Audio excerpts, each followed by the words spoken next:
کہ حضور نے فرمایا جنتی دیکھنے کا شوق ہے؟ تو سب نے کہا حضور کیوں نہیں؟ فرمایا دروازے پہ نگاہیں جما لو، جو پہلا شخص مسجد میں داخل ہوگا وہ جنتی ہوگا۔ اب کہتے ہیں ہماری نظریں دروازے پہ لگ گئیں، انتظار تھا کہ کون خوش نصیب ہے کہ جو آئے اور حضور نے اس کے لیے بشارت دے دی ہے کہ وہ جنتی ہوگا۔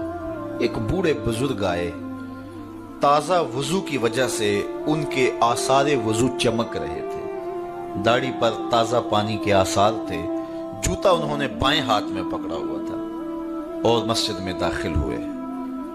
اگلا دن آیا تو حضور نے پھر فرمایا جنتی دیکھنے کا شوق ہے؟ ہم نے کہا حضور کیوں نہیں؟ فرمایا دروازے پہ دیکھو، جو شخص بھی مسجد میں اب داخل ہوگا وہ جنتی ہوگا۔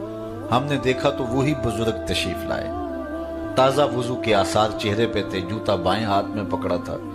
تیسرے دن حضور نے پھر فرمایا جنتی دیکھنے کا شوق ہو تو دروازے پہ دیکھو، جو پہلا شخص اندر داخل ہوگا وہ جنتی ہوگا۔ کہتے ہیں جب نظریں دروازے پہ جمی تو وہی بزرگ نمودار ہوئے اور حالت بھی وہی تھی۔ کہتے ہیں کہ جب مجلس اختتام کو پہنچی، لوگ گھروں کو پلٹے تو میں اس بزرگ کے پیچھے چل پڑا۔ میں نے کہا کہ بابا جی میری والد گرامی سے کوئی شکر رنجی ہو گئی ہے تو میں کچھ دن تمہارے ساتھ گزارنا چاہتا ہوں، تو کیا مجھے آپ اپنے ہاں رکنے کی اجازت دیں گے؟ انہوں نے کہا آ جاؤ کوئی بات نہیں۔ وہ مجھے اپنے گھر لے گئے۔ کہتے ہیں میری لالچ یہ تھی کہ میں دیکھوں کہ یہ عمل کون سے کرتے ہیں، کہ رسول کریم نے فرمایا جنتی دیکھنا ہے تو دروازے پہ دیکھو۔ تینوں دن یہی دکھائی دیتا رہا تو میں اس لالچ میں ساتھ تھا۔ خیر رات پڑی تو انہوں نے مجھے بستر لگا دیا اور ساتھ ہی چارپائی پہ خود بھی لیٹ گئے، لیکن میں طاق میں تھا کہ میں دیکھوں کہ رات کو یہ عبادات کس کس قسم کی کرتے ہیں۔ تو بظاہر تو میں لیٹ گیا اور سو گیا، لیکن میں جاگ رہا تھا اور میں اس طاق میں تھا کہ ان کے معمولات دیکھنے۔ ساری رات گزر گئی، وہ سوئے رہے۔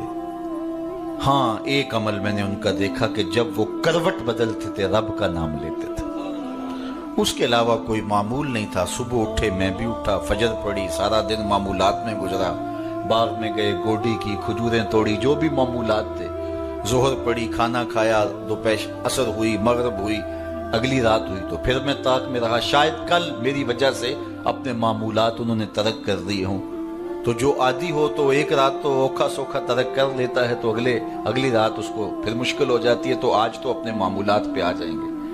طاق میں رہا لیکن پھر اسی معمول میں کہ ڈٹ کے سوئے، کروٹ بدلتے ہوئے رب کا نام لیتے رہے۔ تیسرا دن پھر یوں ہی گزر گیا اور رات پڑی تو پھر وہ سوئے، تو بس معمول کی نیند، کروٹ بدلیں تو رب کا نام۔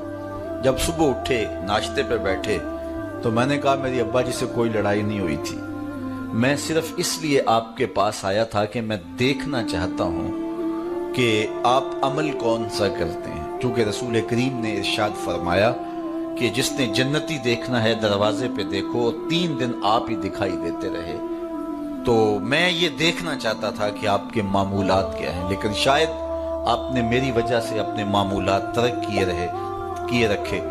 تو وہ بزرگ فرمانے لگے نہیں اے عبداللہ، میرے وہی معمولات ہیں جو تم نے دیکھے، تمہاری وجہ سے میں کوئی معمول ترک نہیں کیا، یہی میرا معمول زندگی ہے۔ لیکن تم بھی جستجو میں آئے ہو، شوق میں آئے ہو، میں تمہیں بتا دوں کہ میرے پاس عمل کون سا ہے جو تم دیکھنے آئے تھے۔ تو کہا وہ عمل وہ ہے جو تم دیکھ نہیں سکے، لیکن میں تمہیں خود بتا دیتا ہوں، اور وہ یہ ہے کہ اے عبداللہ بن عمر، یہ جو میرے سینے میں دل رکھا ہے نا، اس میں کسی مومن کا بغض نہیں ہے، اس میں کسی مومن کا بغض نہیں، یہ صاف ہے، یہ شفاف ہے۔ تو جب یہ دل پاک ہوگا، دل ستھرا ہوگا، پھر جنت کی راہیں ملیں گے۔ ہم نے اپنے دل میں کیا کیا رکھا ہوا ہے، اس کا بغض، اس کی دشمنی، اس سے بیر، یہ آگے چلا گیا، ہم پیچھے رہ گئے، اس کو یہ منصب مل گیا، میں کہاں کھڑا ہوں، یہ ہم اکٹھے چلے تھے، یہ بہت آگے نکل گیا، رشتہ دار کی ٹینشن، ہمسایوں کا مسئلہ، شریکوں کے معاملے، کیا کیا معاملے اس چھوٹے سے دل میں رکھے ہوئے۔ ہم نے اس دل کو نفرتوں سے بھر دیا، اس کو پیار سے بھرنا تھا کس کو پتھر مارے ناصر کون پرایا ہے، دل کے شیش محل میں ایک ایک